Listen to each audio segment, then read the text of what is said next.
शांत झोपेची गोष्ट. कावळा, कबूतर आणि समजूतदार मन. हळूहळू शांत व्हा. एक दीर्घ श्वास घ्या आणि अलगद सोडा.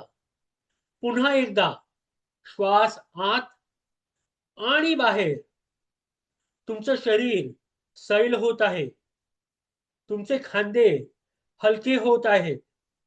डोळे हळूहळू मिटत आहेत. तुमचं मन शांत, स्थिर, निवांत होत आहे. रात्र अलगद पसरली आहे.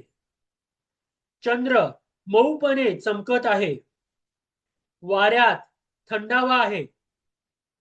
आता काहीही विचार करू नका. फक्त ऐका आणि या शांत गोष्टीत हळूहळू हरवून जा. खूप वर्षापूर्वी एक मोठा पाऊस पडला होता. नद्या भरभरून वाहत होत्या. सगळीकडे पाणीच पाणी होतं. हळूहळू तो पाऊस थांबला. आकाश स्वच्छ झालं आणि पाणी हळूहळू खाली उतरू लागलं. एक मोठं जहाज शांतपणे पाण्यावर तरंगत होतं. आजूबाजूला फक्त शांतता आणि पाण्याचा मंद आवाज. त्या जहाजावरून एक काळा कावळा उडाला. कावळा आकाशात उंच उडत होता. वाऱ्यात हलके हलके तरंगत तो खाली पाहत होता. त्याला दिसत होतं तुटलेलं झाड, पाण्यावर तरंगणाऱ्या वस्तू आणि अजूनही न सावरलेली जमीन. तो त्या सगळ्यावर फिरत राहिला. पुन्हा पुन्हा त्याच दृश्याभोवती. त्याला फक्त तेच दिसत होतं, जे तुटलेलं होतं, जे खराब झालेलं होतं. तो परत आला नाही.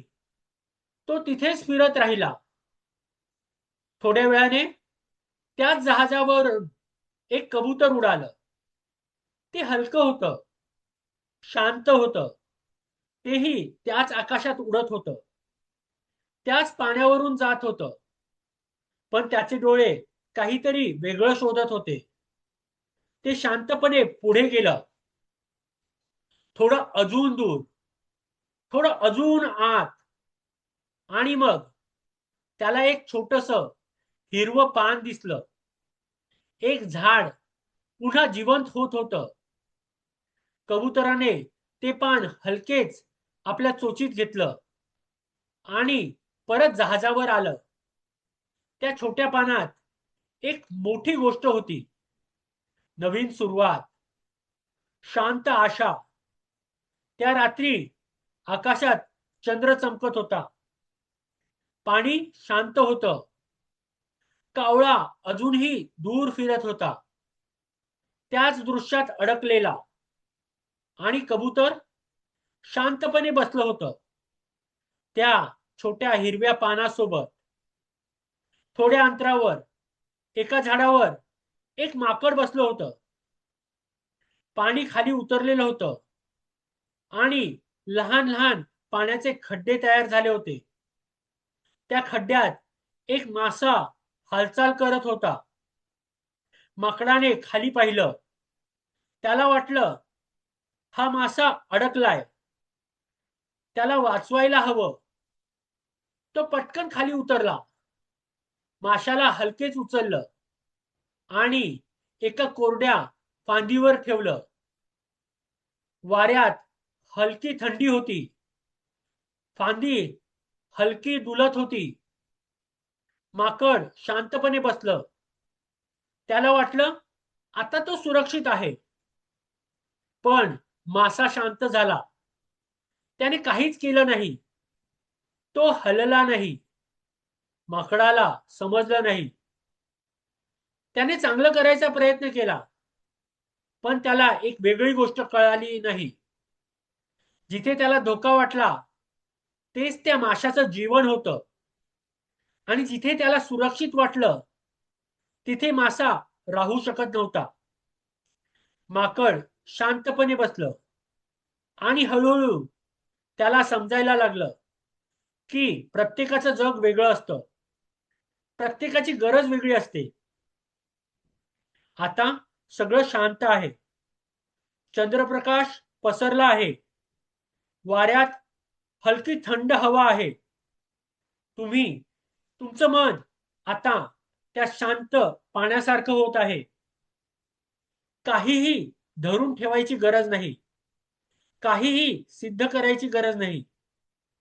फक्त शांत रहा. श्वास हळू करा. आत आणि बाहेर. आता शांतपणे डोळे मिटा. तुमचं मन हळूहळू शांत होत आहे. तुमचं शरीर पूर्णपणे रिलॅक्स होत आहे. तुम्ही सुरक्षित आहात. तुम्ही शांत आहात. जसं त्या शांत रात्रीतलं पाणी, तसंच तुमचं मनही हलके, स्थिर आणि शांत होत आहे. हळूहळू गोड झोप जवळ येत आहे. शांत, खोल, आरामदायक झोप. आणि आता तुम्हाला गोड झोप लागली. शुभरात्री.